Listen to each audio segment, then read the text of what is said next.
Baik, terima kasih. Saya pikir apa yang disajikan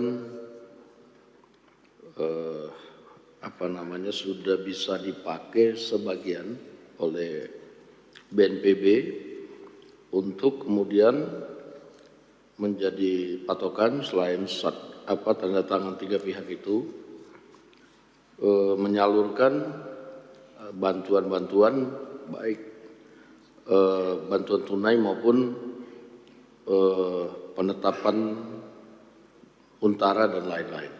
Nah, tetapi saya pikir ini kan masih ada yang kemudian tidak teridentifikasi. Masih ada juga yang kemudian yang belum terdata walaupun orangnya ada. Nah, ini kan tidak, yang namanya penanganan tidak bisa menunggu, yang namanya makan nggak bisa menunggu, yang namanya mereka perlu hunian juga nggak bisa menunggu. Nah, mungkin untuk kemudian supaya teman-teman di pengambilan keputusan setelah ada tanda tangan 3 pihak ini masih kemudian perlu penegasan supaya juga dalam situasi begini mungkin takut keliru dalam mengambil keputusan dalam penyaluran untuk data-data yang masih belum terverifikasi. Kami ada komunikasi dengan Mensesnek beberapa hari yang lalu untuk kemudian supaya bantuan-bantuan yang bisa dieksekusi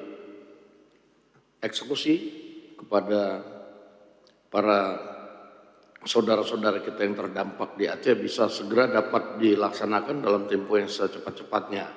Mungkin Pak Mensesnek bisa menjelaskan mengenai proteksinya. Baik, terima kasih pimpinan.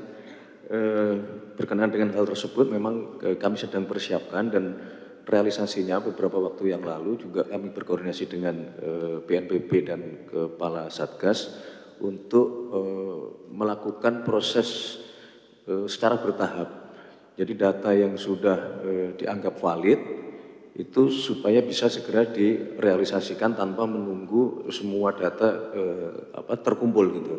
Karena memang problem di lapangan memang masalah data ini menjadi krusial Ketua, karena ada juga yang sebenarnya tidak terdampak atau masuk kategori misalnya rusak ringan, ya, tetapi dimasukkannya di dalam kategori rusak sedang dan seterusnya. Nah, kalau kita menunggu semua data lengkap maka ini akan mengganggu kecepatannya. Nah, kami bertanggung jawab secara regulasi akan kami persiapkan supaya teman-teman yang bekerja di lapangan tidak ragu-ragu untuk segera merealisasikan ketika datanya sudah valid. Saya kira begitu pimpinan. Baik, terima kasih. Pak Mendagri ada lagi? Siap, mohon izin untuk perbaikan tadi rumah ibadah, pondok pesantren, madrasah yang dikelola oleh Kementerian Agama, Pak. Mungkin Bapak Menteri Agama sama Kementerian Sosial, masalah bansos, karena bansos juga sangat diperlukan sekali. Terima kasih. Baik, jadi saya tegaskan sekali lagi tadi sebelum ke Menteri Agama, tadi Pak Mensesnek mungkin akan juga menyiapkan payung hukum mengenai semacam acuan bagi teman-teman yang di lapangan agar kemudian tidak ragu-ragu mengeksekusi kebijakan agar bantuan dan tindakan lapangan yang dianggap perlu bisa cepat direalisasikan. Begitu ya Pak ya? Oke. Jelajahi cara baru mendapatkan informasi. Download Metro TV Extend sekarang.